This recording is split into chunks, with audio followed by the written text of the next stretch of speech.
그것을 한 번쯤 더 한번 복습해 보시는 시간도 중요하고요. 그리고 제가 사이트 한 가지를 알려드릴게요. 그리고 또 육아종합지원센터도 좋습니다. 육아종합지원센터 같은 경우에는 제가 다른 원장님들께도 조금 여쭤봤어요. 어떤 부분들이 인성으로서 중요할까요? 라고 하셨을 때 말씀하고 싶으셔도 그냥 꾹 참으세요. 좀 참으시고 그냥 털어버리고 나가세요. 또 이제 그 일을 그만두게 되는 계기가 무엇인지에 대한 그런 서사를 좀 잘 풀어내시면 좋은 결과가 있을 거예요. 선생님, 이제 취업 시즌인데 우리 쌤들이 취업에 대해 궁금해하는 것 같아요. 속 시원하게 알려주세요. 자, 알겠습니다. 네, 또 우리 연구원이 또 질문을 갖고 왔네요. 이제 곧 있으면 취업 시즌입니다. 그래서 우리 선생님들이 지금 가장 바쁜 시즌이기도 하면서 또 동시에 이직과 또는 취업을 준비해야 하는 시즌인데요. 제가 속을 좀 시원하게는 조금은 해드릴 수 있을 만한 답변을 해드리도록 하겠습니다.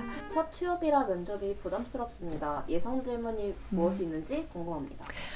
첫 취업하시는 선생님들이 가장 궁금해하는 것들이 바로 예상 질문입니다. 그런데 예상 질문은 원마다 달라요. 원장님의 교육 철학에 따라서 다르기도 하고요. 그 원에서 추구하는 여러 가지 이념 이런 부분들에서 많이 다르기는 한데 그래도 좀 공통적으로 나올 만한 질문은 이제 뭐 흔히 말하는 개정누리 과정에 대한 생각들 그리고 표준보육 과정에 대한 부분들 여러 가지 상황에서 어떻게 대처할 것인지 그리고 인간관계에 대한 부분들 그리고 본인의 뭐 장단점 이력서와 이제 자기소개서에 있는 내용을 기반으로 이제 대부분 질문을 하세요. 그러니까 이런 부분들을 본인이 좀 충분히 숙지하고 계셔야 제대로 된 답변을 할 수 있으니까 이력서와 자기소개서는 반드시 스스로 쓰는 게 중요합니다. 그리고 제가 취업 이직 영상 2탄에서 자세하게 우리 선생님들에게 면접 질문에 대해서 좀 안내해 드리도록 하겠습니다.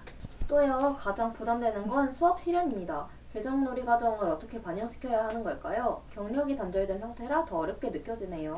네, 수업 시험 같은 경우에는 흔하게 일반 기관에서는 진행을 하지 않습니다. 이제 간혹 진행하는 기관이 있지만 대부분의 기관에서는 시연은 하지 않습니다. 그래서 유치원 임용고시를 보는 교사들 같은 경우에는 수업 시연을 하기도 하죠. 그런데 내가 혹시라도 가고자 하는 원이 수업 시연을 하는 곳이다 라고 하신다면 우리 선생님들께서 실습 때 부분 수업 또는 올데이 하셨던 그런 기억들이 있으실 거예요. 그게 다 모두 개정 누리 과정에 관련된 수업 자료를 선생님들께서 직접 가지고 하신 거예요. 내가 실습 때 했던 수업들 그런 것들을 좀 잘 기억하시고 실습 때 또 지도교사를 통해서 보았던 내용들 실습에 관련된 포트폴리오들도 굉장히 도움이 많이 될 거예요. 그래서 경력이 단절되셨지만 그래도 내가 경력이 단절된 만큼 더 많이 노력했다라는 것을 좀 충분히 어필해 주시면 좋은 결과가 있을 거예요.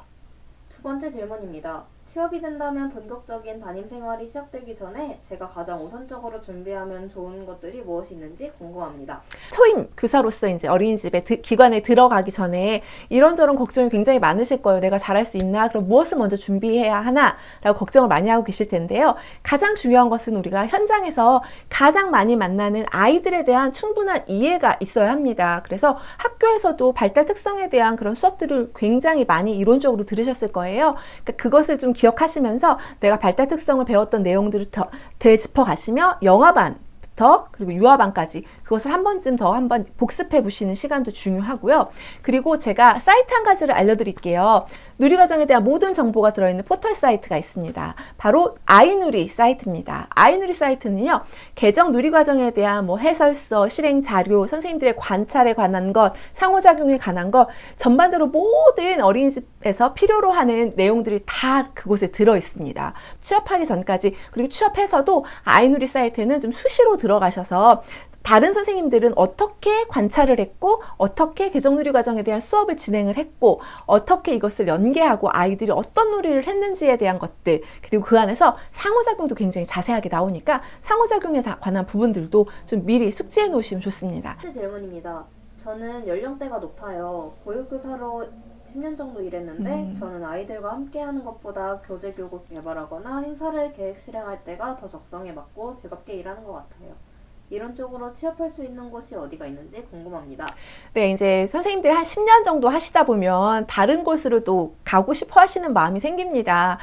그런데 이제 우리가 배운 것이 이것이기 때문에 이것을 크게 벗어나지는 못하는데, 그때 이제 우리 선생님들이 많이 지원하고 생각하시는 것이 바로 연구소에 들어가시는 것을 많이 생각합니다. 그래서 동심 또는 이제 뭐 키드키즈, 꼬망새 이런 많은 좀 영유아 관련된 그런 회사들이 많이 있습니다. 그곳에서는 교재를 개발하고 교구를 개발하고 프로그램을 개발하고 실행하고 교사 교육을 하고 전반적인 것들을 다 다루는 곳이에요. 그래서 우리 선생님께서 정말 뭐 프로그램을 개발하고 실행하고 연구하고 이런 것을 좋아하신다면 그런 연구소에 들어가 보시는 것도 좋을 것 같습니다. 그리고 또 육아종합지원센터도 좋습니다. 육아종합지원센터 같은 경우에는 교사를 위한 프로그램, 학부모를 위한 프로그램, 영유아를 위한 프로그램, 여러 가지 프로그램을 계획하고 또 그것을 전달하고 실행하는 그런 다양한 역할을 감당하고 있잖아요. 그래서 우리 선생님들께서 육아종 사이트에 가면 구인구직란에 기관에서 구인구직하는 그런 란이 따로 있으니까 내가 원하는 그런 지역의 기관을 선택하셔서 알아보시는 것도 좋습니다.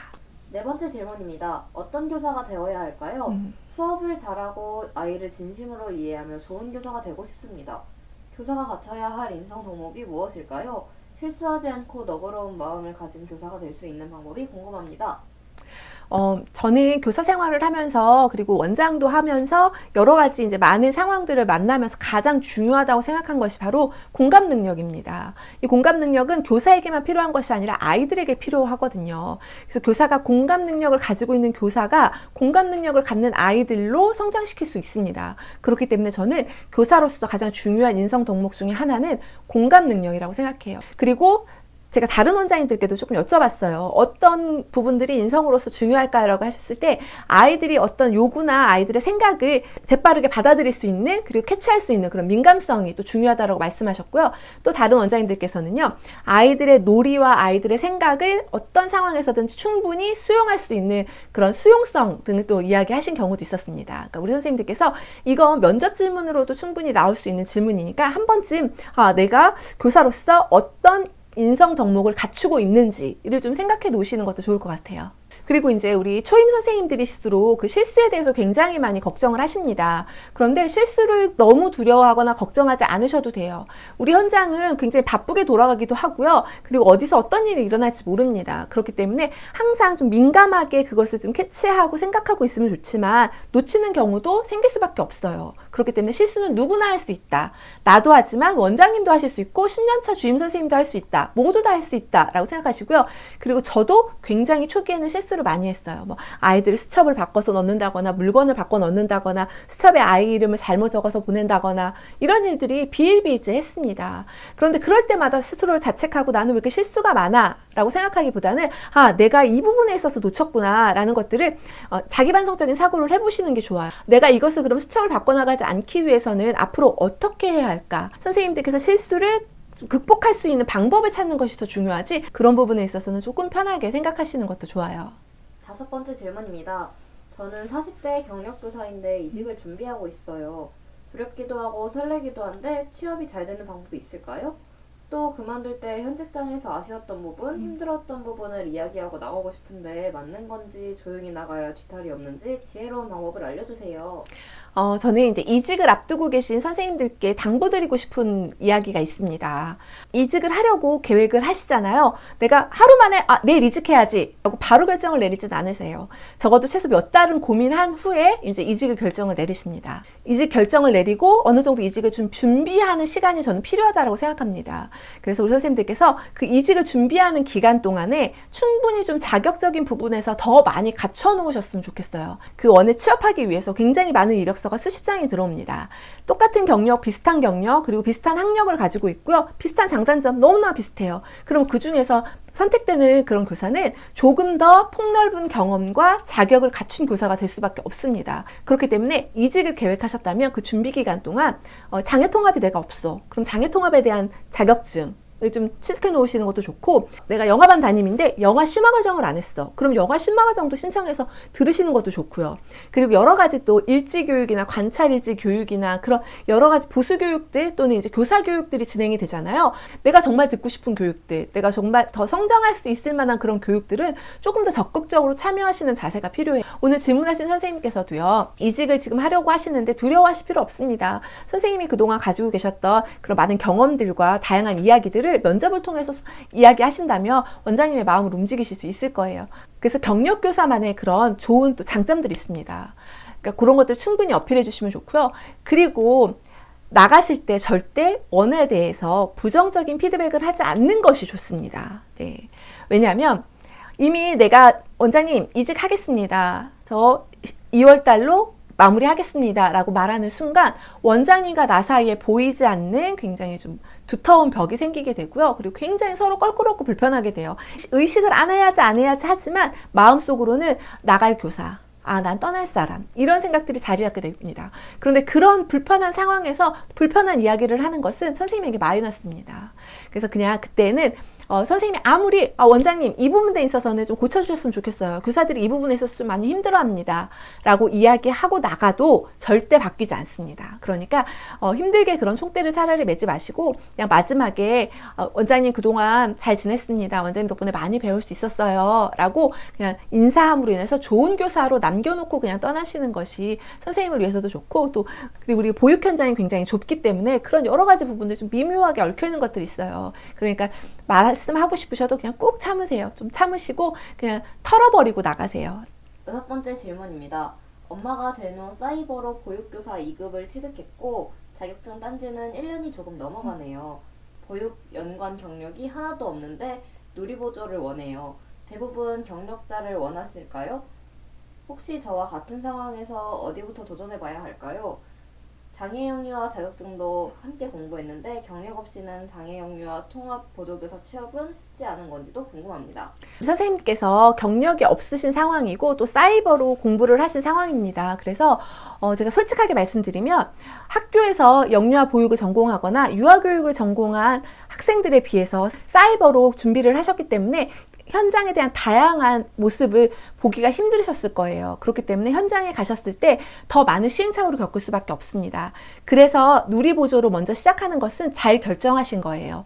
근데 걱정하지 않으셔도 되는 것은 누리보조와 연장반 교사는 계속해서 수요가 생기고 있어요. 네. 그렇기 때문에 그 부분에 있어서 내가 취업이 안 되면 어떡하지? 경력교사만 뽑으면 어떡하지라는 걱정 전혀 하지 마시고 선생님에게 맞을 만한 그런 곳에 취업을 하셔서 누리보조로 먼저 생활을 하시는 것이 좋다고 생각합니다. 네. 그리고 장애통합반 같은 경우에는 장애통합반 보조교사 같은 경우에도 장애통합 자격증이 없어도 됩니다. 보조교사는 정단임일 경우에는 필요하지만 정단임이 아닌 보조교사는 장애통합 자격증이 필요 없기 때문에 가지고 계시는 건 너무 잘하신 거고 나중에 단입으로 취업할 때 굉장히 유리하게 작용을 하실 거예요. 그래서 보조교사로 만약에 장애통합반을 들어가고 싶다 그러면 그 장애통합 어린이집, 전담 어린이집이나 장애통합 어린이집으로 취업을 하시면 자연스럽게 보조교사로 그런 장애통합반에 들어가실 수 있는 길이 열리게 될 겁니다.